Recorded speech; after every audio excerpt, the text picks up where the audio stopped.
জামালপুরের মাদারগঞ্জে চাচা ভাতিজা হত্যা মামলায় ৭ আসামির মৃত্যুদণ্ড এবং ৭ জনকে যাবজ্জীবন কারাদণ্ড দিয়েছে আদালত।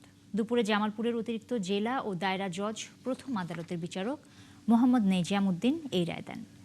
রাষ্ট্রপক্ষের আইনজীবী মোহাম্মদ দিদারুল ইসলাম জানান, ২০১৬ সালের ১০ এপ্রিল আদারভিটা ইউনিয়ন পরিষদ নির্বাচনের বিরুদ্ধে মাদারগঞ্জের গজারিয়া গ্রামে মোহর আলী এবং তার ভাতিজা স্বপন মিয়াকে কুপিয়ে হত্যা করে আসামিরা। জোড়া খুনের এই ঘটনায় নিহতের বাবা হত্যার মামলা করেন। দীর্ঘ প্রায় ১ দশক তদন্ত শেষে ১৮ জনের সাক্ষ্য গ্রহণ শেষে আদালত এই রায় ঘোষণা করেন। রায়ে সন্তোষ প্রকাশ করেছেন নিহতের স্বজনরা।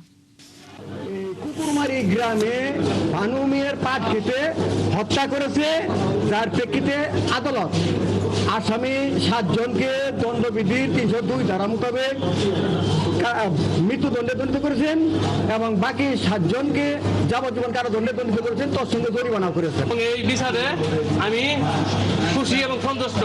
এই রায় দেন দ্রুত গতি বহাল থাকে।